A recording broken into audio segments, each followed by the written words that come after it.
Muy buenas tardes, miércoles 28 de septiembre, 14 horas en punto. Ahora sí, tocayo, ahora sí entramos puntuales. Ahora sí ya están viendo nuestros rostros. No sé si les cause gusto, terror o qué, pero aquí andamos a las 2 de la tarde. Pues, tocayo, mira, más que gusto, yo creo que sí les llama la atención que estemos aquí platicando.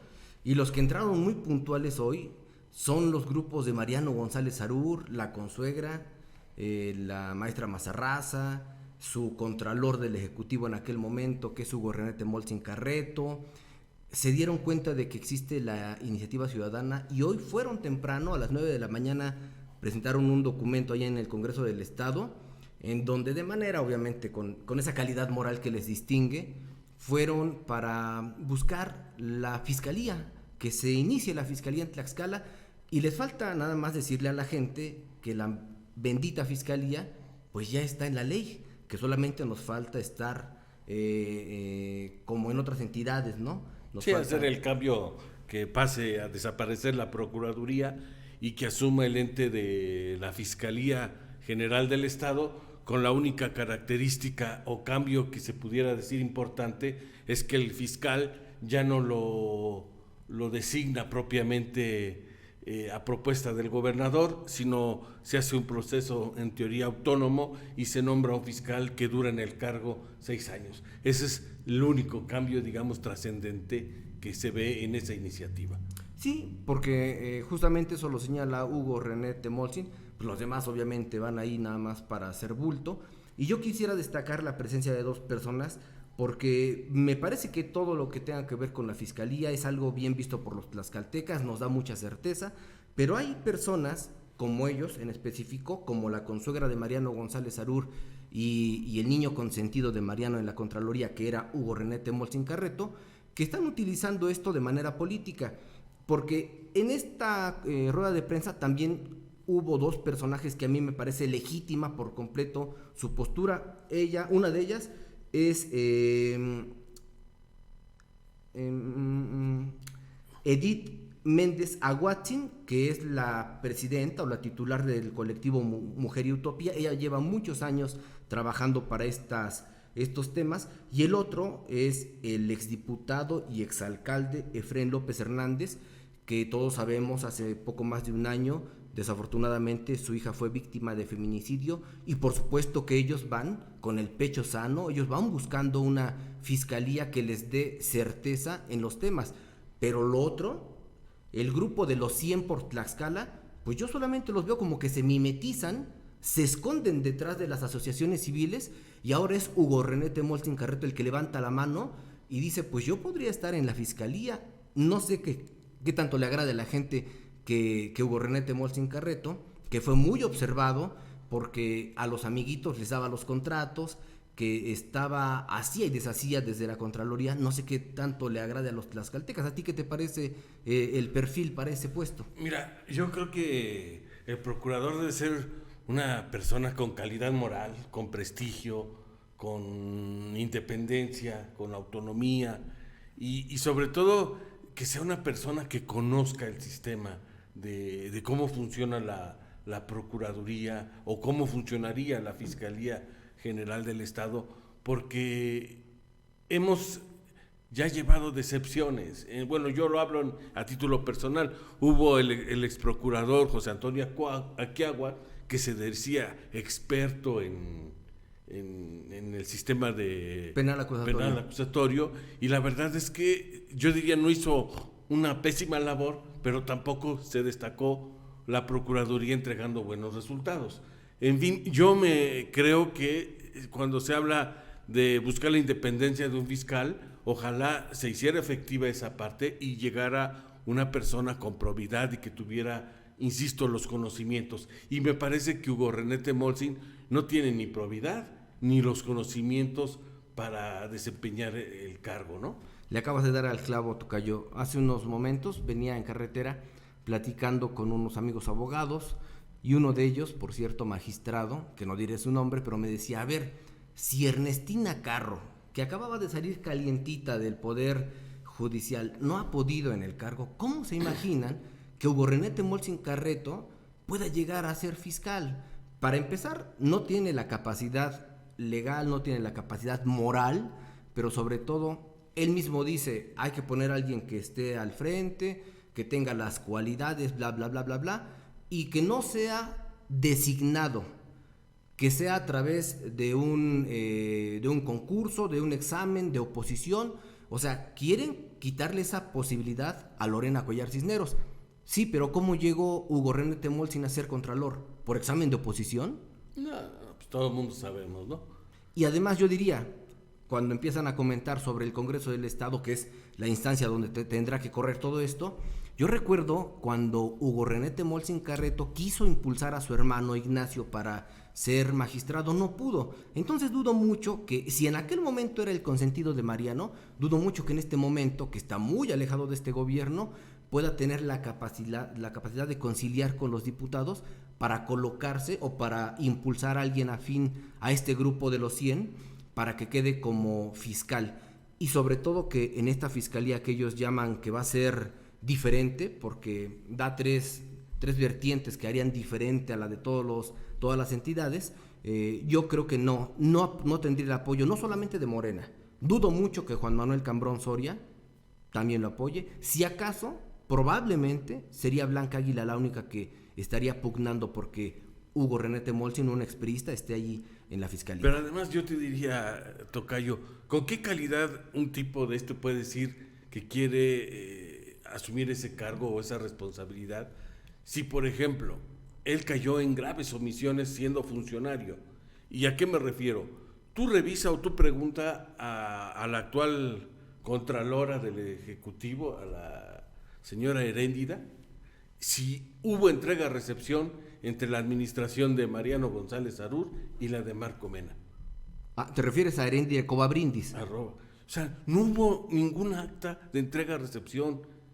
Es decir, simplemente como eran cuates y era la continuidad del prismo en el gobierno, pues dijeron, bueno, pues aquí está el escritorio, llégale, ahí nos vemos. O sea, si no cumplieron con ese requisito que él como contralor tuvo que haber estado vigilando que se llevara a cabo, digo, si ese detalle no lo cuidó, imagínatelo como fiscal, ¿no? Pero esa omisión en todo caso, sí, coincido contigo, por supuesto, no tiene con qué calidad moral llegar a esa aspiración, pero esa omisión le involucra por completo a Heréndira Covabrindis, que mucho se ha dicho por diferentes articulistas, comentaristas, que hay un contubernio, porque todos sabemos que Heréndira Covabrindis es priista. Sí, era marianista también. Y beatricista. Y beatricista. Y obviamente nunca va a tocar a su clase política, a sus iguales, yo diría. Claro. Y por eso se ha hecho tonta respecto a iniciar los procedimientos administrativos en contra de esa terrible falta. Que además, tocayo, yo no sé si la iniciaron o no, porque la ley establece que para que tú puedas fincar responsabilidades son 5 años.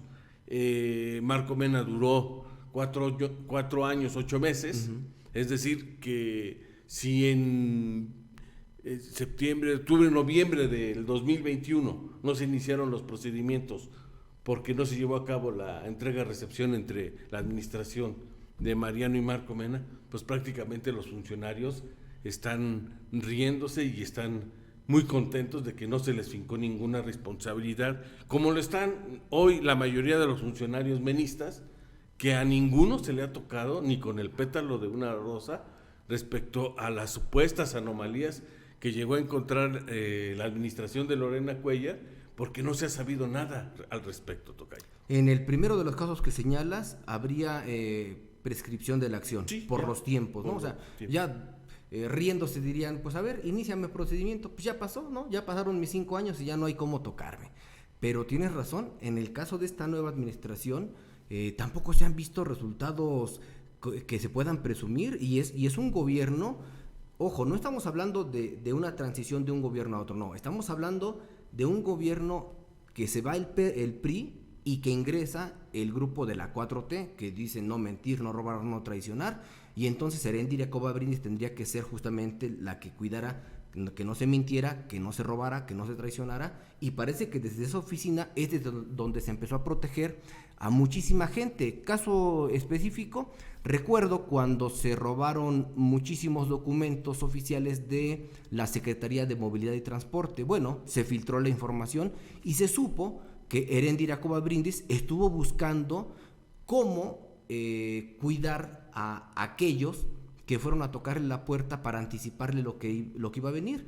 Es decir, Eréndira Covarrubias está muy involucrada, tiene conocimiento de todo lo que se hace bien y de lo que se hace mal, y aún así no ha actuado en consecuencia, y por eso es que solamente hay 2 personas que están siendo procesadas por ese robo en la Secretaría de Movilidad y Transporte, y ya hablamos de algo pequeñito. Si hablamos de lo que sucedió durante 4 años y meses de Marco Antonio Mena Rodríguez, yo preguntaría, ¿quién ha sido molestado? No existe uno solo que esté siendo procesado, o al menos no. Ha sido mediáticamente dado a conocer. Y además, por lo que yo sé, han encontrado empresas factureras. Cuando tú hablabas con los funcionarios que asumieron el cargo, a partir de septiembre del 2021, muchos te decían que hubo dependencias que ejercieron recursos de compras hasta diciembre, cuando ellos terminaron en agosto.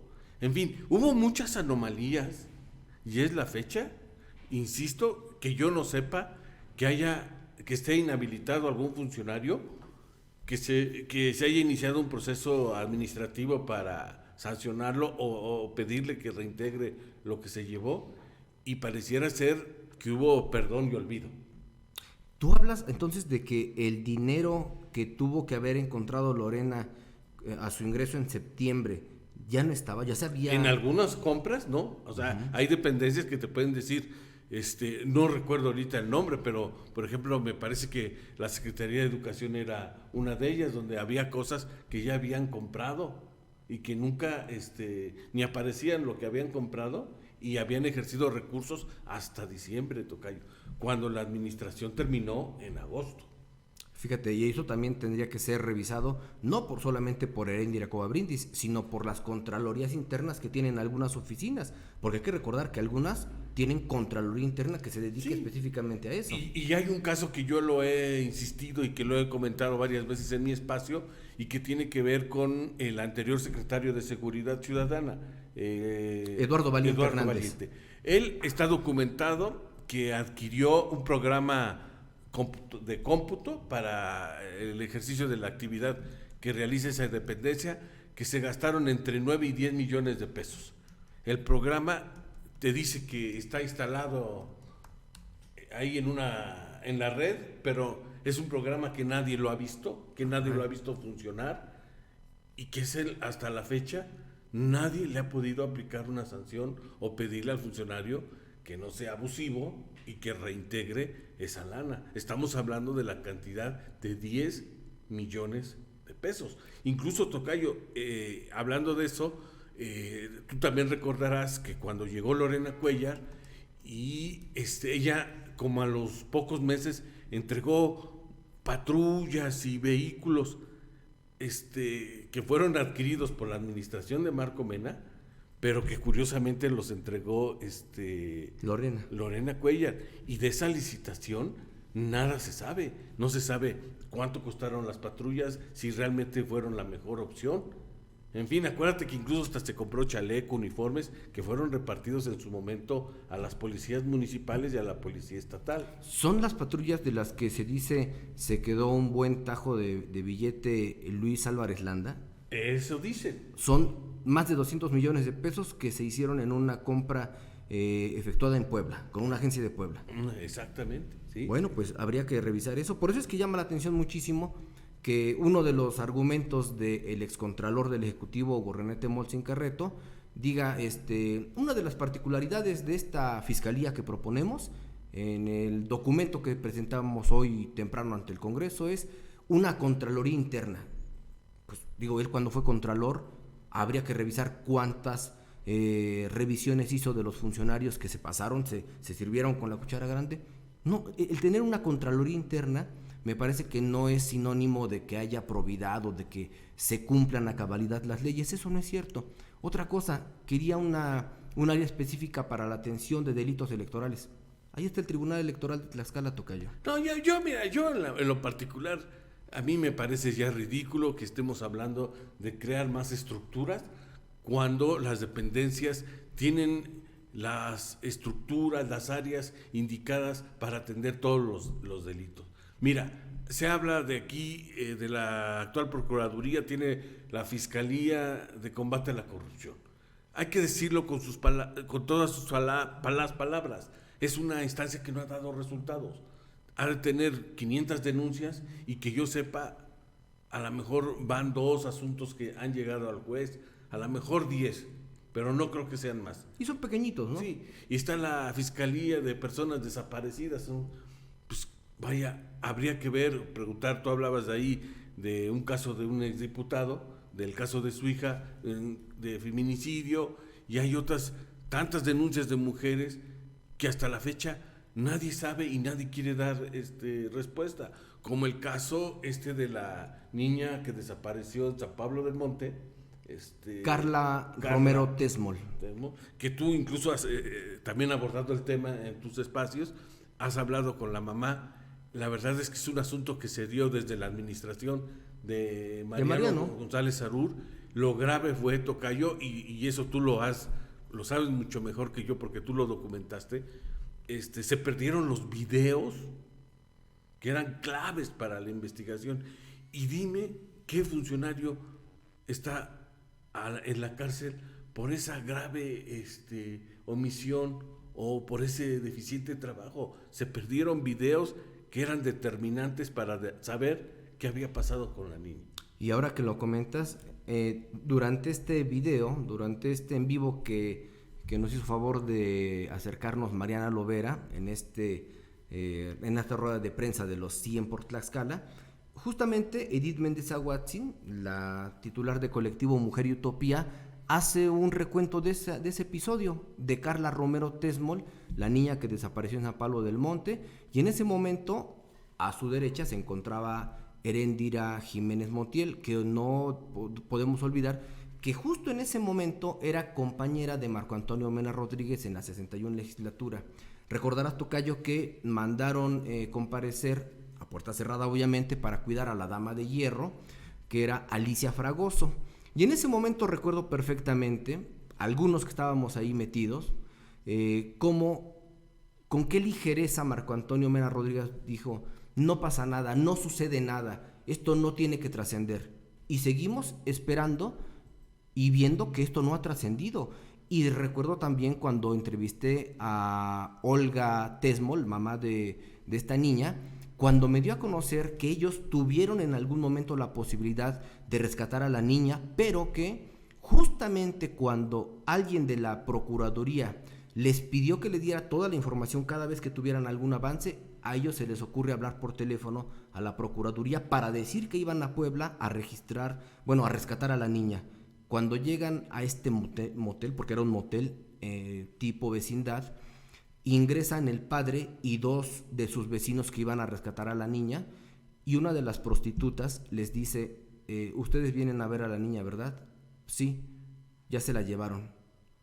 Lo que la mamá me comenta en ese momento es que se arrepiente muchísimo, tocayo, porque se dieron cuenta de que quienes estaban avisando, advirtiendo a los secuestradores de esta niña estaban en la propia Procuraduría General de Justicia del Estado, que en aquel momento estaba encabezado por una mujer, que siempre decían: es que tiene más sensibilidad, es que una mujer puede ser más empática. Pues Alicia Fragoso demostró, no solamente en ese hecho, sino después con la tortura a los policías acreditables, que fue una mujer, pero muy, muy como caída del cielo para el grupo que encabezaba Mariano González Arur, completamente indolentes, y hasta la fecha, tocayo, seguimos sin saber qué pasó. Bueno, y además ahí está la prueba. Con Alicia Fragoso se conocieron casos de tortura en la actual Procuraduría con Ernestina Carro. La misma. Hay casos de tortura. ¿Un muerto? Sí, ahí están los datos, no lo inventamos nosotros. Curiosamente pasó como procurador Tito, nunca se supo de nada. Luego de Tito estuvo Toña Chiaguas, ¿no? Ya no, llegó José Aarón Pérez Carro, que estuvo muy poco tiempo, unos creo 9 meses, y luego llegó José Antonio Acagua, Y en esos 3 casos que fue varón, que yo sepa, nunca se escuchó de un asunto de tortura. ¿No? Al menos eso podemos decir los caballeros. En el momento que han existido hombres, ya sé que nos van a crucificar, ha habido mucho más certeza para aquellos que ingresan a los separos. Y cuando han estado mujeres, ya con Ernestina tenemos un muerto. Y no es cualquier muerto, tocayo. Bueno, está el caso de esta persona que falleció que estaba involucrado por la desaparición de una joven de Huamantla. Así es. Pero antes se había registrado otro hecho en donde estaban involucrados policías que habían golpeado a un joven, si no mal recuerdo, en Texolo. Sí. Que lo iban no sé qué a detener, que lo golpearon y fue un abuso de autoridad. Y digo, no lo tengo ahorita a la mano, pero sería cuestión de buscar los datos y ahí están los hechos, no los estamos inventando nosotros. Y mira, ahora simplemente para concluir con este asunto, preguntaba, si no me equivoco, fue Mariana Lovera la que le preguntó a este colectivo qué opinión les merecía el hecho de la empresaria que había sido ultimada, o que bueno, que hasta este momento se sabe perdió la vida, no sabemos los hechos, pero perdió la vida, y quien responde es justamente Edith Méndez Aguatzin, y hace la recapitulación de este asunto y lo vincula con otros temas, porque insisto, ella sí va hablando de el colectivo Mujer y Utopía, porque ellos llevan muchos años trabajando en esto, y entonces ya los demás también empiezan a involucrarse, y es cuando uno piensa, ¿por qué se politiza un asunto que es el dolor de una familia? Ya se empezó a politizar. ¿Y quién lo politiza? Actores que cuando fueron funcionarios públicos no hicieron absolutamente nada. Mari Carmen Mazarraza, como titular del Instituto para Personas con Discapacidad, se la pasaba ahí en su oficina, es la segunda ocasión que ocupa ese mismo espacio y no se le conoce gran avance en eso. Hugo René Temolsin, ya dijimos, apoyó mucho a sus amigos, a sus familiares, dándoles contratos, pero cuando estuvieron en la función pública nunca pusieron atención en ese tipo de problemas tan sensibles, tocayo. No, fíjate que sí es lamentable que se politice, pero yo también creo, y no lo voy a justificar, creo que la falta de certeza y de claridad en un hecho y en una investigación es lo que está motivando esas intervenciones a lo mejor no deseadas, tocayo. ¿Por qué? Mira, los que estamos en este medio y tenemos la fortuna de que la gente nos ve poco, nos lee mucho, llámenlo como ustedes quieran, al final te comparten información. Y, por ejemplo, tú te vas enterando que los empleados de la pastelería están amenazados de no emitir ningún comentario, de no hablar sobre el tema, porque fueron testigos de las peleas entre... Y de hecho de la pelea que tuvieron ese día que pierde la vida Don Ají. Entonces, de la pelea matutina. Hay amigas de la empresaria que tienen pavor porque dicen que han estado recibiendo presiones o amenazas para no dar a conocer las conversaciones o las pláticas, el sentir de la empresaria respecto al marido. Yo aquí he sido muy prudente y muy cuidadoso porque no me consta y no quiero asegurar que el marido ejercía realmente la violencia física y psicológica, pero todo apunta, o los indicios que se conocen, que están trascendiendo, todo apunta a que sí existía ese tipo de cuestiones poco claras, poco afortunadas para la empresaria y que pudieran haber sido un motivo para orillarla a terminar con su vida de una manera tan trágica. Y yo no quiero pensar qué condiciones estaba viviendo o por las que estaba pasando la mujer para que tú tomes la decisión de quitarte la vida y dejar a 3 pequeños. Ha de ser de veras una presión terrible y no sé si compartas conmigo eso. Entonces, la verdad es que si el asunto se está politizando, pues es porque estamos en una sociedad que ya estamos hartos de ver estas cuestiones y lo que queremos es, pues, justicia, ¿no? Insisto, todos tenemos una esposa, tenemos hijos, tenemos mamás, tías, y lo que menos queremos es que alguien las lastime, ¿no? Y el hecho real aquí es que sí, se politiza, por supuesto que se politiza, pero la gente que ve esto dice, bueno, a mí no me importa que se politice, a mí me importa que se haga visible para que no quede impune este asunto. Y entonces personajes como los únicos 100 que siguen a Mariano González Arur, que se llaman los 100 por Tlaxcala, pues se ocupan esto para levantar la mano, para hacer visible este asunto, que por ningún lado es justificable, pero que tampoco se puede justificar que se esté politizando como lo están haciendo Mari Carmen Mazarraza, que yo quiero insistir en esto, es consuegra de Mariano González Arur, cuando dicen, es que somos de la sociedad civil. Pues sí, serás muy de la sociedad civil, pero tu pariente es el exgobernador que no hizo ni madres por Tlaxcala, ¿no? Y tú, el otro, fuiste su contralor, o sea, a ellos no se les cree. Pero además, mira, cuando se les conocen sus antecedentes, resulta poco creíble y hasta burlón que digan que son la sociedad civil, ¿no? Y el hecho de que inviten a Heréndira Jiménez Montiel como a Edith Méndez Aguatzin, ellas no son culpables, ellas van porque tienen legítima credibilidad en lo que persiguen, en su lucha, pero no se dan cuenta que están siendo utilizadas por personajes como estos, que solamente buscan el reflector, porque tienen en la cabeza el 2024, Tocayo. No olvidemos que Mariano González Aguirre, hijo de Mariano González Arur, busca dos posiciones. La primera, ser el primer damo o el primer caballero del Estado de México, porque su esposa, Alejandra del Moral, pues quiere ser la candidata, y seguramente será la candidata del PRI al Estado de México. Y segundo, probablemente busque también una posición plurinominal en el Senado, o probablemente busque también en Tlaxcala o el partido, pero algo busca Marianito, y por eso meten estos equipos. Bueno, mira, la verdad a mí me gustaría, y te lo digo con franqueza, cómo me gustaría que el Contralor fuera candidato a algo, para que la gente realmente pudiera expresarle el gran repudio que sienten con un personaje de esa naturaleza, de esa calaña, ¿no? Porque se sienten que son impolutos y que no tienen un pasado oscuro, ¿no? Y él habría que recordarle sus tiempos cuando fue estudiante. También. Claro.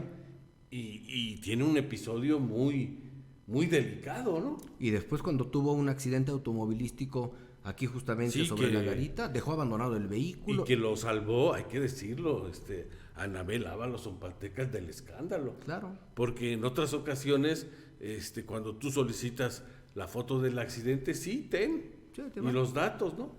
Pero como se trataba del pelón, el Contralor, entonces sí, al maestro limpio hay que cuidarlo y hay que tratar que no se manche su imagen. No se manche su imagen, ¿no? Que por cierto, en aquel momento iban de fiesta tanto Hugo Renete Bolsín Carreto como Eymar Grande Rodríguez, y los dos no aparecieron en ninguna fotografía. Es algo extraño, pero justamente porque fueron cuidados en su momento por Anabel Ábalos Zompalteca. Pues una pena lo que sucede, y con esto empezamos. Si les parece, vamos a continuar con más información, Tocayo, porque también hay que decir que este día, momentos después, se presentó un grupo de feministas que estuvieron ahí frente al Congreso del Estado.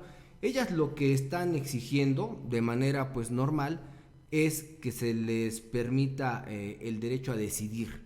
La nota dice que los diversos colectivos que estuvieron presentes frente al Congreso del Estado y que estuvieron encabezados por la Red por los Derechos Sexuales y Reproductivos de México, pues le hicieron la invitación a las mujeres para que con un pañuelo exigieran su derecho a decidir, y esto tendrá lugar este 28 de septiembre en punto de las 10 de la mañana en el Congreso del Estado, justamente lo que estamos dando a conocer.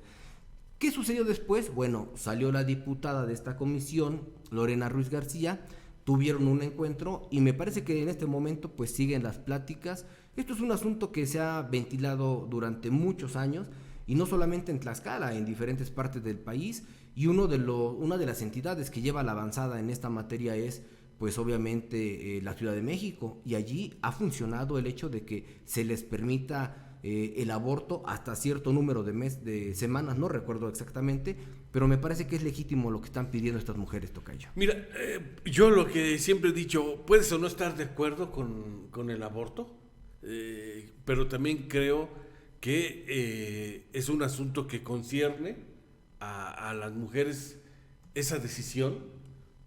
Yo le he dicho, yo no estoy de acuerdo, pero también soy respetuoso y creo que se debería ya de plasmar en la ley esa posibilidad y darle el derecho a que las mujeres decidan lo que quieren hacer respecto al producto concebido, ¿no? Es su cuerpo, es su decisión, ellas sabrán si es bueno o malo, y en fin, yo creo que debemos ya actualizar muchas leyes que están obsoletas, ¿no? Sí. Yo, por ejemplo, ayer lo veía en el estado de Puebla, que también hubo una marcha y hay presiones para que este asunto se legisle, y hay una actitud de los diputados de no verse modernos o asesinos o como los quieran llamar por aprobar el aborto, y todo el mundo cuida su asunto electoral, ¿no?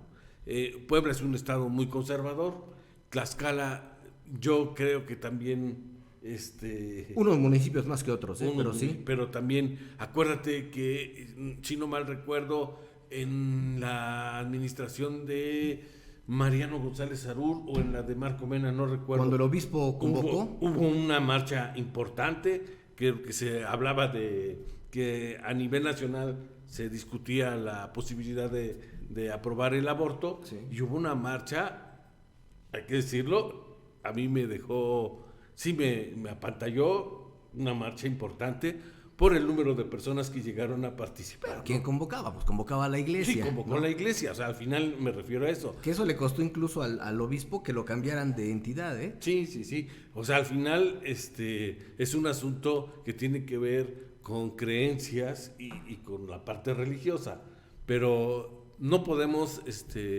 seguir con actitudes poco modernas y de doble moral, ¿no? Porque al final, pues, hijo, en Tlaxcala, ¿qué te pudiera decir, no? Claro. Y mira, yo destaco esto, cuando lo convoca la iglesia, que son los personajes con doble moral que han existido a lo largo de la historia, dicen que hay que cuidar, que hay que perdonar, pero pues ahí está la Santa Inquisición, nada más para recordarles a los puritas. Y ahí está el caso de los padrecitos pederastas, el caso de cuántos padrecitos con sobrinas y sobrinos tienen. Con ahijados, ¿no?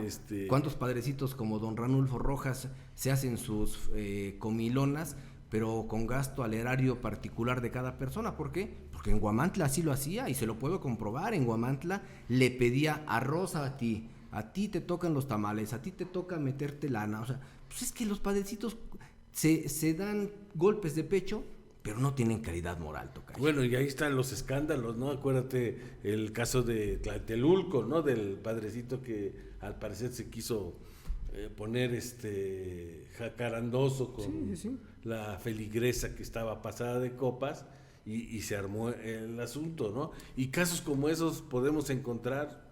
Y hasta en la política, el alcalde, bueno, el presidente municipal que pudo no tomar protesta como alcalde porque justamente en una misa religiosa el sacerdote en San Matías Tepetomatitlán hizo el llamado al voto para Valentín Gutiérrez, hermano de Ángelo Gutiérrez, y eso hizo que se repitiera la elección, tocayo. Entonces la iglesia está metida hasta debajo de las piedras, y en el caso del aborto yo diría que ellos no tendrían que decir absolutamente nada, porque los niños emparedados, si hablaran, si pudiera haber testimonio de todo lo que ha sucedido en los sacrosantos templos, yo creo que con eso se les acaba el chiste. Sí, y además al final, tocayo, hoy Morena, que es, si no es mayoría, pero tiene una gran influencia en control del Congreso, yo no le veo por qué ya no entrarle a la discusión del tema y empezar a desahogar cosas realmente importantes en la legislatura. Mira, ya eso de que declaremos a los muéganos patrimonio, no sé qué. Las chalupas, cacao, el molote. Tamal. Digo, ya, dejemos de jugar, ¿no? De jugar, sí. De hacerle al chistoso y tomemos las cosas en serio. Por ejemplo, está pendiente el cambio de la Procuraduría Fiscalía. Desde la administración de Marco Mena se tuvo que ver llevado a cabo ese proceso, no se ha cumplido. está el asunto del aborto, temas importantes, por ejemplo, tocayo, la reforma electoral que la viene trabajando el diputado Cambrón, se dice mucho que se va a cambiar y yo no le veo avances, no le veo que se esté discutiendo a profundidad los temas que se deben de analizar o no. Por ejemplo, tú estarás de acuerdo, se llevó o se dio marcha atrás la designación del presidente del Instituto Electoral el Instituto Tlaxcalteca de Elecciones, Sí. porque se comprobó que el que participante y que iba a ser beneficiario era un mentiroso, y a la mera hora pusieron a un consejero como presidente interino, pero es la fecha que los partidos no se quejan, que no hacen señalamientos, que no le dicen al INE, oye, pues ya designa Al titular, al ¿no? titular, ¿no? Hubo la redistritación, tocayo, algo que nadie lo ha analizado, ni lo ha tomado, ni le ha dado la importancia que se merece, y pareciera ser que todo está bien. Ahora que mencionas el asunto de lo electoral, hay que recordar que sí, ciertamente lo lleva ahora Juan Manuel Cambrón Soria, el ex líder del PRD, ahora diputado local del PRD, pero esto tuvo que haber sido resuelto desde la legislatura anterior y justamente por el PT, que en ese momento quien tenía esa comisión era Irma Jordana Garay Loredo, la hija de Silvano Garay. ¿Y qué sucedió? Pues pasaron los 3 años, fueron 4 años y meses, y no hubo absolutamente ningún avance en materia electoral. Y ahora estamos viendo pues qué avances registra con Juan Manuel Cambrón. Yo creo que sí va a presentar algo, no sé si novedoso, pero va a presentar algo con mucho mayor carnita que lo que hizo Irma Jordana Garay. ¿Por qué? Porque Manuel Cambrón podrá ser criticado por mucho, podrá ser llamado traidor por la propia gobernadora, pero a mí me parece uno de los diputados más pensantes de esta legislatura. Bueno, la verdad es que si no hubiera un Manuel Cambrón en esta legislatura, híjolas, estaría Sí, imagínate todo el tiempo con una Marcela González Castillo, no hombre, eso sería como un kinder. Si no nos pasaríamos al rato diciendo que el maíz de Colorado Distengo también sea Sí, patrimonio, declarado. y al rato estarían legislando para que los frijolitos de tal lado no se los lleven, porque no se le ve idea, no se le ve altura, no se le ve profesionalismo a esta legislatura que llegó, hay que decirlo, con muchas y altas expectativas, y la verdad es que su trabajo ha sido pobre, y por no decirlo, pues una legislatura sumisa al Poder Ejecutivo, ¿no? Sí, y cuando hablan de que hay división de poderes, yo no recuerdo una sola legislatura donde se haya respetado la división de poderes, y en esta legislatura en particular, tocayo, habría que decir que tienen mayoría, como existió también en la legislatura pasada, en la 63, pero esta legislatura, a diferencia de la anterior, no ha demostrado que tenga ideas propias, no ha demostrado que tenga interés o una agenda particular, una agenda legislativa particular. Todos van hacia lo mismo, todos van empujándose, todos van por lo mismo, y exactamente por eso es que no avanzan. Aún teniendo mayoría, en el caso específico del aborto no se prevé que haya grandes avances, aun cuando son un partido de avanzada, porque son de izquierda. El PRD se presumía de avanzada, nunca avanzó, salvo en la Ciudad de México. Pero aquí en Tlaxcala yo dudo, justamente por lo que dices, porque somos pues un estado pues bastante conservador, dudo mucho que haya avances, y si los hay, pues yo estaré muy contento, con todo gusto me voy a echar para atrás en lo que estoy diciendo, pero dudo mucho de que haya apoyo para que las mujeres puedan decidir sobre su cuerpo. Bueno, fíjate que yo he estado hablando con algunos diputados, y la verdad es que el tema del aborto sí lo traen en la agenda, sí lo quieren discutir, sí lo quieren incluso aprobar con ciertas restricciones si tú quieres, pero sí le quieren entrar al tema. Yo creo que sería un avance importante para poner a Tlaxcala al menos en un asunto, si no de avanzada, que no se quede tan rezagado en temas que hoy a nivel mundial pues todo el mundo habla de ellos, ¿no? Ya están superados además, ¿no? Y parece que aquí todavía estamos en el siglo XVIII. Mira, antes de que nos platiques, porque estoy viendo tu columna aquí que está interesante, de entrada las imágenes que le pones están muy llamativas, vamos a platicar de eso, pero si les parece y si me permites, tocayo, vámonos con esta nota que les presento en el portal de su servidor. Dice: Tlaxcala, entre las 3 entidades del país con menos personal en instituciones de seguridad pública. Es importantísimo que usted conozca esto, porque yo recuerdo desde el gobierno anterior, el caso específico de Huamantla, donde hay menos policías cada vez, porque casi nadie quiere jugarse la vida, mucho menos en un lugar en donde hay tanto conflicto. Por eso es que yo doy a conocer este día que el Censo Nacional de Seguridad Pública Estatal 2022 ubicó a Tlaxcala como una de las 3 entidades del país con menos personal operativo y administrativo en instituciones de seguridad pública, con un registro total de 1,980 servidores públicos al cierre del 2021.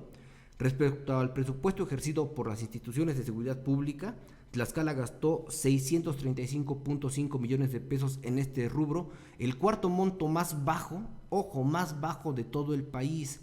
El documento que presentó el Instituto Nacional de Estadística y Geografía, el INEGI, reveló que el estado se ubica a la par de la media nacional en la tasa de elementos de la policía preventiva por cada 1,000 habitantes, con un 0.9%. En cuanto al porcentaje del personal de las corporaciones de seguridad pública estatal que contaban con certificado único policial, Tlaxcala reportó que el 74% de elementos certificados está adscrito a la policía preventiva, el 11.6% a la policía de tránsito y el 14.4% a la policía bancaria, comercial y auxiliar. El estudio también da a conocer que en el estado fallecieron 10 elementos de seguridad pública, 39 fueron lesionados y 6 jubilados. Y luego nos preguntamos, tocayo, ¿por qué hay tanta inseguridad? ¿Por qué no nos sentimos tranquilos al salir a la calle? Pues porque desde las presidencias municipales no se les da capacitación, no se les da armamentos y no se les dan las condiciones. Bueno, y ahí hablas de los policías estatales, sí. Son 1,900. Si estás hablando que trabajan en 2 turnos, realmente activos hay menos de 1,000. Y si a eso les quitas los que están como policías bancarios o funciones administrativas, se reduce aún más la fuerza policíaca. Y el problema tendría que venir, o se generó, habría que decirlo, en la administración de Mariano González Arur. Tú te recordarás que Héctor Ortiz deja una fuerza policíaca cercana a los 3,000 policías, y Mariano dijo, no, son un chingo, me cuestan mucho, y corrió a casi 1,000 y tantos policías, que fue cuando se armó los golpes, los paros y los golpes, y donde estuvo muy activo hoy el José Guadalupe Ballesteros, que hoy es el flamante, es el casi el verdadero secretario de seguridad, aunque el general dice que es el jefe, la verdad es que es Ballesteros. Es Ballesteros. Aunque se la pasa todo el tiempo con Sergio González, ¿no? Sí, digamos, y espiando y haciéndole al policía chino. Pero la verdad es que desde la administración de Mariano, y que estamos hablando que son hace 12 años, el número de policías no ha aumentado. Y en el caso de las policías municipales, que estamos hablando alrededor de 1,800 elementos,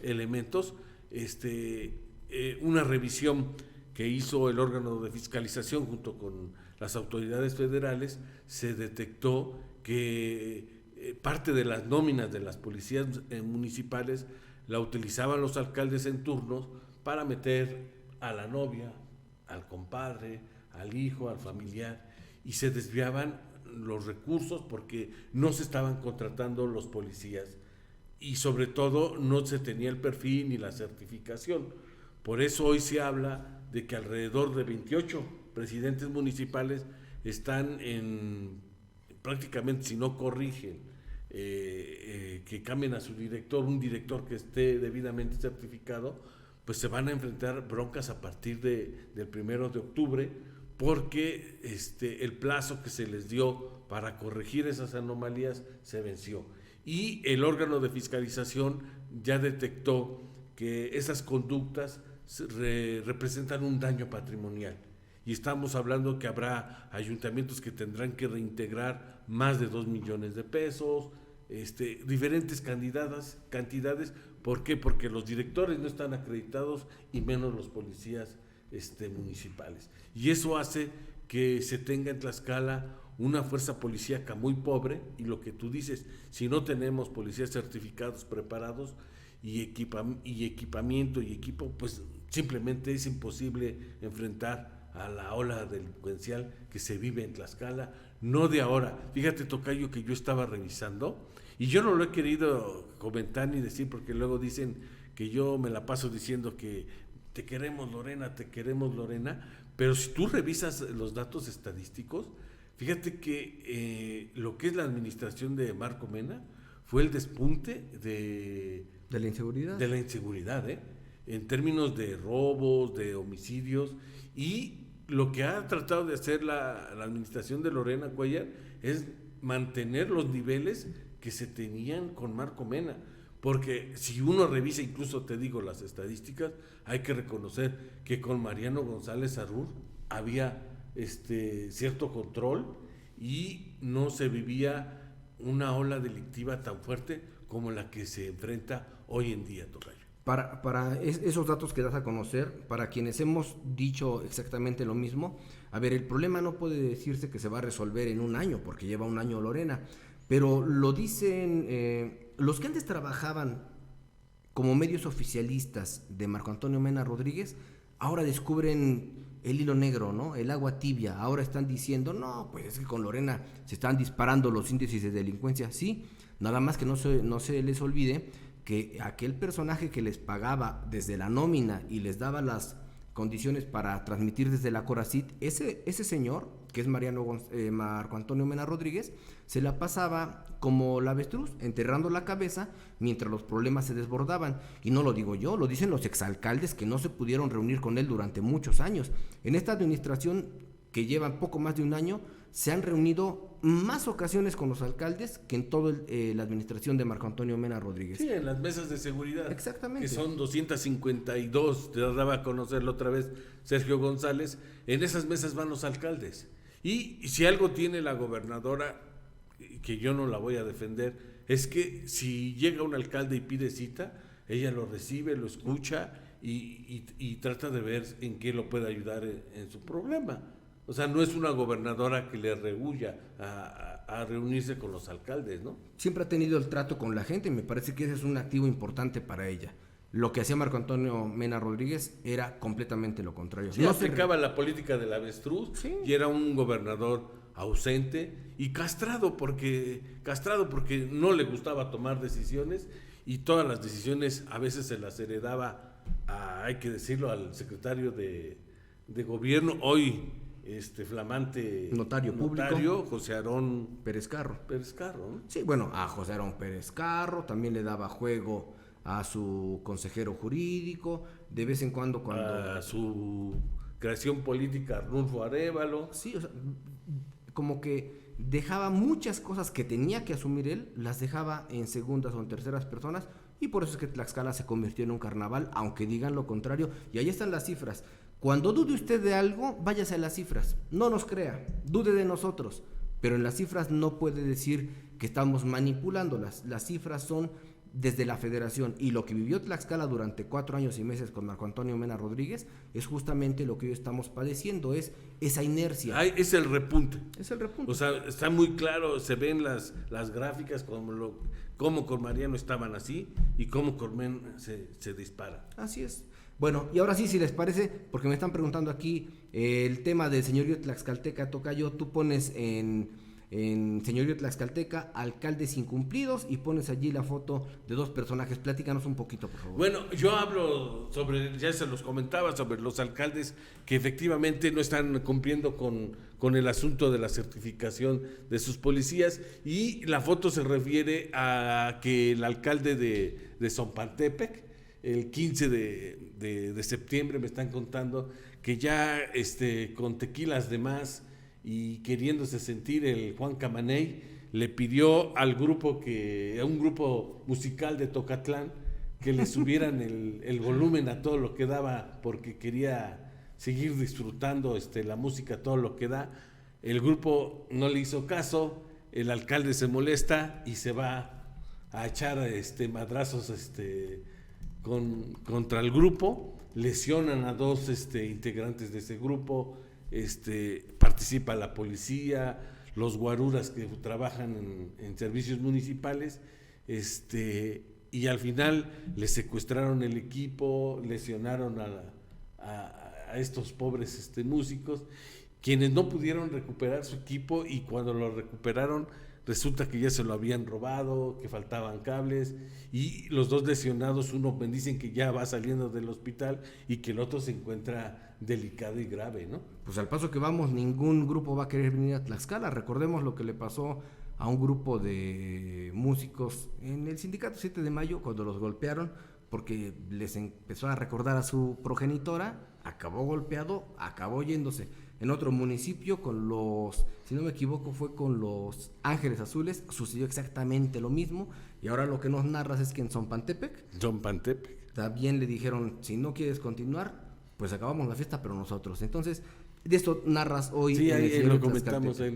Pues sí, puede seguir usted la columna de mi tocayo ahí en el portal de consulta, la intitula Alcaldes Incumplidos, allí en Señorío Tlaxcalteca. Ahora voy a pedirle aquí a Mariana Lovera que me apoye para localizar a Angelino de Arriaga, el matador, Pepe Angelino, porque usted sabe, él dejó un momento de ser matador de toros y ya se involucró a la administración pública. Ahora se encuentra como titular del Instituto Tlaxcalteca de Desarrollo Taurino, un espacio que, por cierto, tocayo, hay que decirlo, pues dejó muy mal este señor que ahora Nandalco, está, Luis Manuel Nandalco, que también está en el grupo de los 100, que anda haciendo negocios con los alcaldes de Apizaco, de Huamantla, que anda desacreditando por completo el trabajo de Pepe Angelino.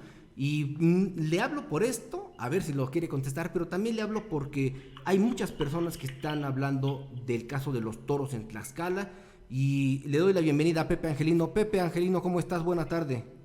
¿Cómo estás, Martín? Muy buenas tardes. Pues aquí, junto con mi tocayo Martín Ruiz, saludándote. Un abrazo, Martín, también. Un abrazo para los dos.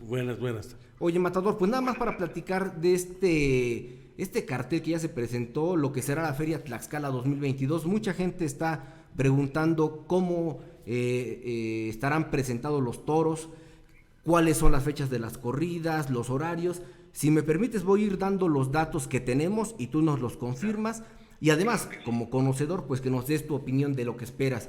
El miércoles 2 de noviembre, la tradicional corrida del Día de Muertos será a las 8 de la noche. ¿Quiénes estarán, Pepe? Estará la ganadería de Rancho Seco, donde lidiarán los matadores de toros, maestro Uriel Moreno Zapata, Octavio García El Payo y Héctor Gutiérrez. Esta corrida, la verdad que ha generado una expectación muy grande, ¿no? Es un día tradicional en el calendario taurino a nivel nacional, y todos los toreros pues se pelean esta fecha para torearla aquí en nuestra hermosa plaza Ranchero Aguilar de Tlaxcala. Un cartel pues rematado con una figura tlaxcalteca como es el Zapata, con una figura mexicana como es el Payo, y un joven matador de toros de Aguascalientes que es Héctor Gutiérrez, donde lideran 6 toros de la centenaria ganadería de Rancho Seco, que atraviesa un gran momento, los toros de don Sergio Hernández González. La verdad que es una corrida pues muy importante, donde vienen muchísimos turistas a nuestro bello estado de Tlaxcala, y donde la semana pasada me di una vuelta por ahí por donde se venden los boletos, y me dicen que va una demanda muy importante para esta corrida de toros del 2 de noviembre. Después viene la del 5 de noviembre, 4:30 de la tarde. Exactamente, 5 de noviembre, 4:30 de la tarde, toros de la ganadería centenaria también de Atlanta, donde compartirá cartel Ernesto Javier Calita, que es un torero de México que atraviesa un gran momento, torea un torero de dinastía y figura mexicana como es Diego Silvetti, y un torero tlaxcalteca, un torero joven que están puestas muchas esperanzas como es Angelino de Arriaga, mi hermano. Este día es el 5 de noviembre, 4:30 de la tarde. Posteriormente viene pues una fecha muy importante, una fecha donde ha levantado una expectación muy grande, Martín, donde cuando salió el cartel, muchísima gente de diferentes partes de la República Mexicana están buscándose la vida para comprar boletos, que será el sábado 19 de noviembre a las 4:30 de la tarde. Se presentan 6 toros de la ganadería de Reyes Huerta, una ganadería triunfadora a nivel nacional. Compartirá cartel el torero tlaxcalteca Sergio Flores, una de las figuras mexicanas, torero tlaxcalteca triunfador. y se presenta a un matador de toros que acaba de tomar la alternativa en Francia, que acaba de hacer una temporada muy importante europea, que tenía 40 años que no salía un torero que levantara tanta expectación mexicano en España, en Europa, como es Isaac Fonseca. Se presenta aquí en Tlaxcala y cierra la tercia un torero que también tomará la alternativa el próximo mes en la Plaza de Toros de Lima, en Perú, Arturo Gilio. La verdad que es un cartel que también ha levantado pues una expectación grandísima. Viene muchísima gente de fuera del estado de Tlaxcala, muchos turistas, que esto pues al final detonan una derrama importante económica aquí en el estado de Tlaxcala. Y pues son 3 corridas de relumbrón, de tronillo, y más allá de eso pues hay también conferencias, hay eventos culturales, hay tentaderos públicos, y la verdad que se vive una sensación muy bonita, ¿no? Ahora que se acerca la Feria de Tlaxcala, Feria Taurina. Y además estoy observando aquí que, tal como lo anunció hace unas semanas Josefina, la titular de turismo en la entidad, Turismo, sí. Josefina Zamora, ella dijo que en la compra de un abono por las 3 corridas se otorga un descuento del 10%. ¿Eso está confirmado? Eso está confirmado exactamente, ¿no? Lo hizo la empresa, ese apunte, ¿no? Cuando se presentaron los carteles aquí en Tlaxcala, en la Plaza de Toros. Está confirmado y te digo, la verdad que está teniendo una gran repercusión de esos carteles a nivel nacional. Tlaxcala pues atraviesa un momento muy bonito, ¿no? Es punta de lanza a nivel nacional con su tauromaquia, con sus ganaderías, con sus toreros, y ahora va a ser importante ver a nuestros toreros representativos del estado competir con las figuras mexicanas, y ahora con toreros que acaban de tomar la alternativa y que son las próximas figuras del toreo mexicanas, ¿no? Que han levantado una expectación grande a nivel mundial, en España, en Francia, y que ahora los veremos aquí en Tlaxcala, Parque Plaza, y serán importantes estas confrontaciones, y sobre todo hay que resaltar que estarán las ganaderías tlaxcaltecas, ¿no? Eso es un aliciente muy importante para nosotros como tlaxcaltecas, ver el comportamiento de las ganaderías de Tlaxcala. Oye, Pepe, y finalmente, para despedirnos, me preguntan aquí del Ayuntamiento de Apizaco si los niños pagan boleto. Me parece que habrá un tendido joven donde darán en próximas semanas toda la información de ese tendido, donde podrán ir, me parece que a los chicos, no sé de qué edad, y podrán entrar gratis, me parece, pero eso ya se confirmará en estos días en las redes sociales, tanto de la empresa Casa de Toreros como del Instituto Tlaxcalteca de Desarrollo Taurino. Mira, aquí me están dando un dato. Dice, los niños de 3 a 11 años tendrán un precio especial de 100 pesos en zona general, y como dice Angelino, más adelante se dará información. Le agradezco mucho a la gente que nos está dando estos datos que no tenemos a la mano. Oye, y bueno, nada más mi pregunta para despedirme, porque seguramente vamos a platicar otros temas ahorita con mi tocayo. Digo, no se extraña un Rocarrey, no se extraña un Morante de la Puebla. Me parece que este último cartel del que hablabas el 19 de noviembre, híjole, Sergio Flores es calidad absoluta, todos los tlaxcaltecas por supuesto, pero Sergio Flores, recordemos que empezó al revés de los matadores, él empezó en Europa y llegó aquí a Tlaxcala, caso similar al que nos dices, al de Isaac Fonseca y Arturo Gilio. Me parece que esta es una de las corridas más llamativas, ¿verdad, Pepe? Sí, es una de las corridas, hombre, los 3 carteles están muy bien rematados, pero siempre la novedad, ¿no? El ver a un torero que ha levantado una expectación muy grande como es Isaac Fonseca, en la temporada que hizo en España, y tiene una historia bonita Isaac, Martín. Fíjate que se fue por un boleto nada más de ir a España, ¿no? Pues de recursos económicos muy limitados, ¿no? Se fue a España, dormía en los estacionamientos ahí en la madre patria, y se fue con un objetivo que era ser figura del toreo, y fíjate que lo está logrando, ¿no? Ha hecho una temporada impresionante, ha triunfado en las plazas más importantes del orbe taurino, como Madrid, como Sevilla. En Francia acaba de salir a hombros en Nimes, compartió cartel en Nimes nada más y nada menos que con Rocarrey, y fíjate lo que son las cosas, le cortó 2 orejas y salió a hombros Isaac. El Rocarrey no pudo salir a hombros, pero fíjate nada más con quién se está toreando Isaac Fonseca, y va a ser importante verlo aquí con un torero que siempre es bonito verlo, ¿no? Como tlaxcalteca. Es un torero que se ha ganado un nombre a base de sangre y fuego como Sergio Flores. Va a ser importante porque estos 2 toreros, tanto Isaac como Arturo, vienen apretando fuerte, vienen a quitar a las figuras mexicanas que están consolidadas ahora mismo, y será importante ver la reacción de Sergio Flores, que estoy seguro que no se va a dejar ganar la pelea. Es un torero que tiene amor propio y que ese día van a salir chispas de la Plaza de Toros de Ranchero Vila. ¿Tocayo alguna pregunta? No, me parece un cartel, la verdad, excelente los carteles de la feria. Oye, Pepe, y nada más para despedirnos, y yo sé que te voy a meter en camisa de 11 varas, pero de estos trascendidos que existen, en el caso de Luis Mariano Andalco, anda haciendo ahí eco para que pues no se tome en cuenta al Instituto Tlaxcalteca de Desarrollo Taurino. Mi pregunta concreta es, ¿existen algunos alcaldes que estén tan despistados que le hagan caso? Pues eso sí no lo sé, Martín. La verdad que mira, el instituto está para atender a la gente que necesita ayuda, para asesorarlos, para llevar fiesta de toros a sus municipios, ¿no? La verdad que sí me he sorprendido con 12 municipios, que al final es un ente pues importante, ¿no? Es un ente que ve por la tauromaquia, que vela por los intereses de la tauromaquia, siempre y cuando se hagan bien las cosas. Y me he sorprendido, ¿no?, que algunos municipios pues, no toman en cuenta al Instituto Taurino, no a José Luis Aquilino, al Instituto Taurino, que queda muy claro, ¿no? Y es importante eso decirlo, pero te digo, yo estoy abierto para apoyar a quien sea, al municipio que sea, llevar toros a Tlaxcala, porque lo sabemos, lo importante que es, ¿no? Es algo importante para Tlaxcala. En cualquier rinconcito de nuestro estado se dan festejos taurinos, se dan vacadas, se dan festivales, y esto está para eso el Instituto Taurino, para aportar, para llevar toros, para aportar ideas, para apoyar. Y te digo, ¿no? Sí, me he sorprendido con los 3 municipios que no han tomado en cuenta el instituto, pero te digo, estoy para apoyar a la persona que se acerque al Instituto Taurino. Pues Pepe, estaremos pendientes de lo que suceda en el Instituto Tlaxcalteca para Desarrollo Taurino y pues quedamos pendientes para que vengas a acompañarnos a mi tocayo y a mí aquí al estudio y para poder platicar largo y tendido.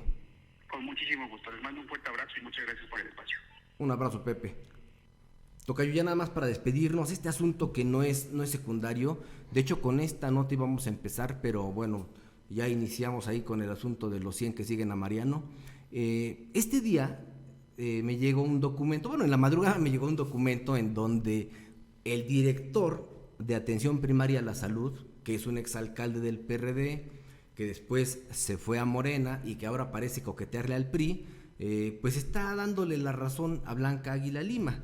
Pero no es el asunto de darle la razón a Blanca Águila Lima, sino que en ese trayecto, en ese andar, manda este documento, que si me permites voy a leer para que comentemos al final. Dice: asunto, notificación de suspensión de la Jornada Nacional de Vacunación Canina y Felina por falta de insumos. Santana, Cheutempan, Tlaxcala, a 22 de septiembre del 2022. Dice el documento: se giró a los 60 presidentes municipales del estado de Tlaxcala, presente, hasta eso mal redactado. Por medio de la presente envío un cordial saludo y al mismo tiempo hago referencia al oficio OF.5018, diagonal DG-1364, diagonal 2022, girado con fecha 7 de septiembre del año en curso, donde se solicita apoyo para la Jornada Nacional de Vacunación Antirrábica Canina y Felina, que se tenía programada del 25 de septiembre al 1 de octubre del año en curso. Informo lo siguiente. La disposición de insumos necesarios para llevar a cabo la Jornada Nacional de Vacunación, vacuna, jeringas, certificados y placas de identificación se realiza mediante licitación pública por Oficialía Mayor de Gobierno por medio del Departamento de Adquisiciones del Gobierno del Estado, mismo que a la fecha no ha realizado la compra de los insumos mencionados, por lo que hago de su conocimiento que la Jornada Nacional de Vacunación Canina y Felina no se llevará a cabo en las fechas antes programadas, trayendo como consecuencia que los avances obtenidos por el Programa Estatal de Prevención y Control de Rabia en materia de salud pública se vean afectados por la falta de interés de la autoridad correspondiente en la compra de insumos. Está hablando del gobierno que lo contrató, por lo que hago de su conocimiento que no hay fecha exacta para realizar dicha actividad, quedando suspendida provisionalmente. Una vez que se tengan los insumos necesarios, se le notificará para poder continuar con las actividades de la Jornada Nacional de Vacunación Antirrábica Canina y Felina. Sin más por el momento, quedo de usted atentamente, ciudadano, no aparece como estomatólogo y yo sabía que era dentista, dice ciudadano Hugo Celis Galicia, director de Atención Primaria a la Salud, con copia para Rigoberto Zamudio Meneses, secretario de Salud, con copia para Eduardo Hernández Blas, jefe del Departamento de Promoción a la Salud, con copia para Jaime Xochitl Cote, jefe del Departamento de Comunicación Social. Pues, ¿qué te parece el documento, tocayo? Híjolas, pues mira, la verdad es que ya no sé cómo llamarles, el desorden que yo veo al interior del gobierno y de algunas áreas me parece monumental. Y estos pleitecitos, pues tan fácil es hablarle al oficial mayor de gobierno y decirle, oye Ramiro, mi hermano, pues échale velocidad porque si no compras las cestas, pues va a ser bronca tuya. Yo creo que se lo comunicas, pues yo creo que el otro hará lo que debe de hacer y comprar los insumos y llevar a cabo las campañas de vacunación antirrábica.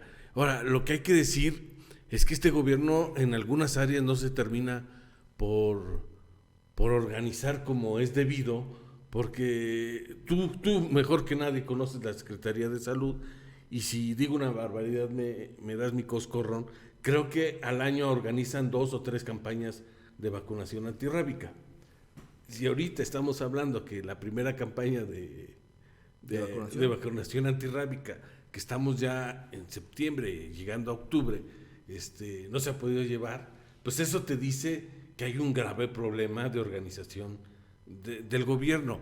Yo insisto que la reforma que hicieron la anterior legislatura, al verle otorgado tantas facultades a la Oficialía Mayor para realizar y concentrar todas las compras, hoy se está convirtiendo en un terrible cuello de botella para la operación del gobierno. Yo creo que están en la justa dimensión de corregir el problema, de aceptar que no funcionó como debería de funcionar las cosas, y lo mejor sería regresar a como venían funcionando normalmente las dependencias, que cada una realice las compras. Y digamos, tocayo, no porque la Oficialía Mayor concentre las compras, no quiere decir que no va a haber corrupción o que no va a haber tranzas. Sí, y fíjate, ese es un punto. El otro al que yo iría es, bueno, la ropa sucia se debe lavar en casa, y parece que a Hugo Celis eso no le queda claro. Yo no me imagino, siendo la gobernadora, levantándome, viendo los periódicos y advirtiendo que hay un documento en donde Hugo Celis, mi director de promoción de salud, ahorita busco aquí, pero es director de algo allí, sí, dirección de atención primaria, que mi director de atención primaria está haciéndole el caldo gordo a mis opositores, pero no solamente eso, sino que está generando disputas internas. ¿A quién exhibe, tocayo? Efectivamente, al gobierno. No está exhibiendo a Ramiro Vivanco, no está exhibiendo a Rigoberto Zamudio, no. Lo que Hugo Celis García no se percata es que está evidenciando a la administración que lo contrató cuando no tenía absolutamente nada. Y ahora, lo que me están diciendo al interior de la Secretaría de Salud es que Hugo Celis Galicia lo que está buscando es no distanciarse, no pelearse con Blanca Águila. ¿Por qué? Porque todos sabemos que antes de que fuera el alcalde de Tepetitla de Lardizábal, él ya estaba trabajando como dentista desde su casa. Bueno, ahora les llaman estomatólogos. Entonces, cualquier persona podría pensar, a lo mejor quiere quedar bien con Blanca para que le dé 1 o 2 plazas como estomatólogo en la Secretaría de Salud, y es algo que pues podría quedar en el aire, porque si tú le estás pateando a la administración que te está contratando, pues es porque quieres quedar bien con la otra persona, y la otra persona es la diputada Blanca Águila Lima.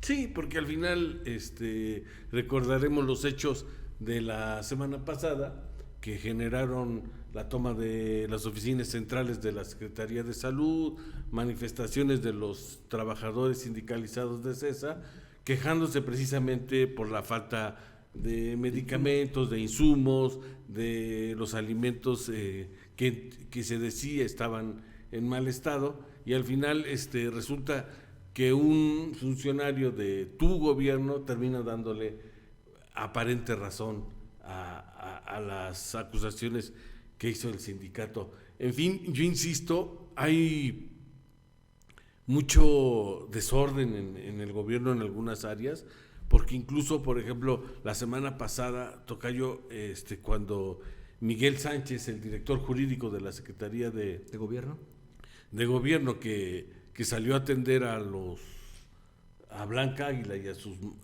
grupo de seguidores, yo lo oí en una entrevista que le hicieron en vivo, reconociendo que el gobierno todavía estaba en un proceso de transición y que por eso había muchas fallas o inconsistencias o errores.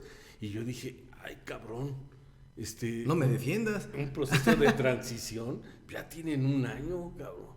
O sea, los ciudadanos ya ahorita no le compran al gobierno que digan, es que me dejaron hecho un cagadero, es que me dejaron en quiebra.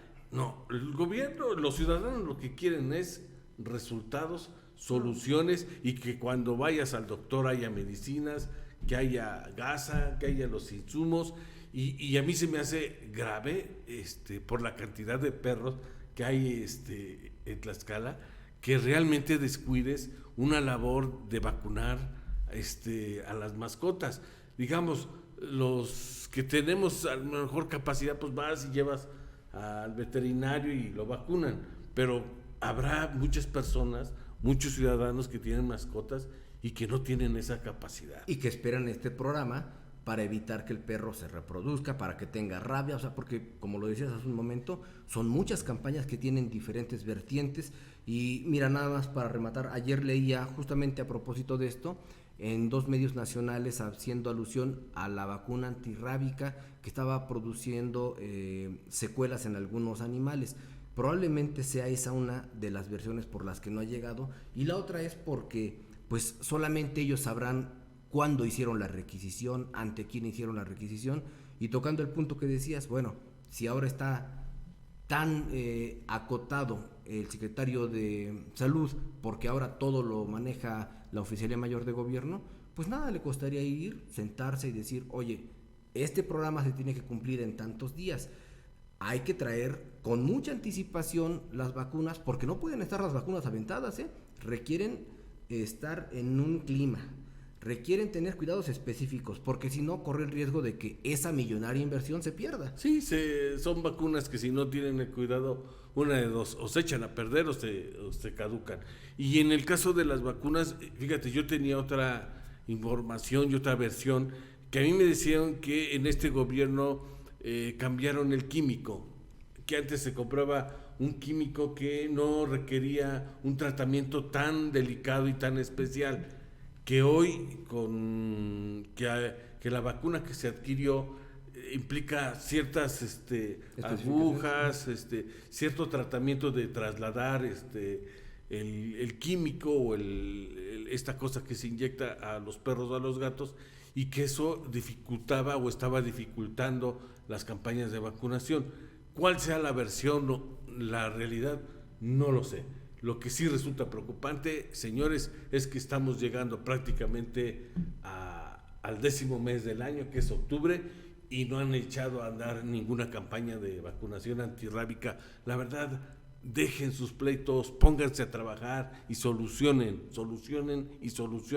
que para eso la gente votó por un cambio en el gobierno. Y para eso se rentaron ustedes además, desde don Hugo Celis, que hoy pues está pegándole al gobierno, el gobierno que lo contrató, hasta el propio secretario de Salud, que parece que está más enfocado en quedar bien con la secretaria del Sindicato Nacional de Salud. Bueno, ayer dabas a conocer un asunto de las paellas, ya para despedirnos, tocayo, y hoy me están mandando esta información. Dice 18 de noviembre del 2022, 14 horas, Lupita D'Alessio, Hoy Estoy Yo, así se llama el show. Esto será en el Estadio Tlahuicole, el 18 de noviembre, 14 horas, boletos, zona A, por eso me lo mandan, porque me dicen, oye, está carísimo, zona A, 1,950 pesos, zona B, 1,700 pesos, y me dice esta persona, ¿quién va a pagar eso?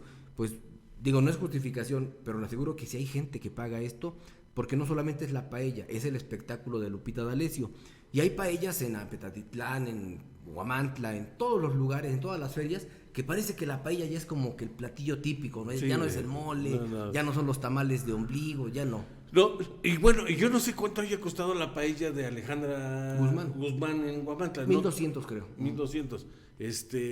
Bueno, habrá por gustos, y a lo mejor a quien diga que le gusta más Lupita D'Alessio, habrá quien diga que le gusta más Alejandra Guzmán, no lo sé.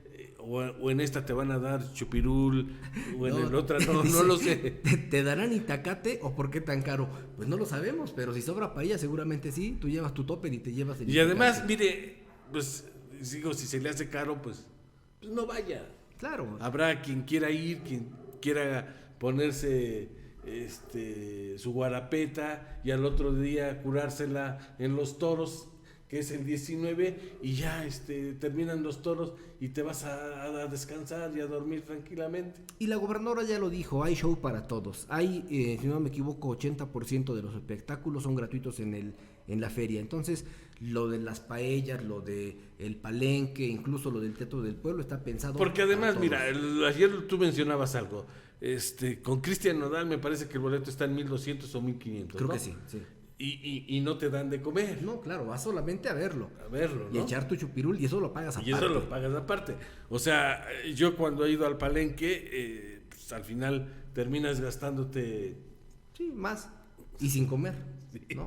Y aparte hay que pagar la comida o la cena a la salida. Sí, o sales a la salida, es lo que te iba a decir, terminas y te echas lo que haya, ¿no? Los cochos o vas a los tacos, en Sí, fin. a donde O sea, caiga. barato no te sale. Entonces, 1,900 o 1,700 o 1,500, la verdad que si vas a comer no se me hace caro, pero por gusto se rompen géneros. Y lo mencionamos porque usted nos hace favor de mandarnos estos mensajes y con todo gusto lo platicamos. Pues tocayo, ya son las 15:17 de este miércoles 28 de septiembre. ¿Algo más que platicar? No, ya, hasta nos pasamos. Pues sí, un poquito. Si gusta usted, nos saludamos mañana en punto de las 14 horas. ¿Dónde te pueden seguir, tocayo? En www.e-tlaxcala, que es .mx, que es la dirección electrónica del portal de consulta Tlaxcala. Y hacemos el compromiso. A partir de mañana pondremos el código QR para que puedan darle clic y seguirte. Y lo mismo para el portal de su servidor, www.martinrodriguezhernandez.com. Allá Mariana Lovera en controles, muchísimas gracias. Nos saludamos mañana en punto de las 14 horas. Excelente tarde.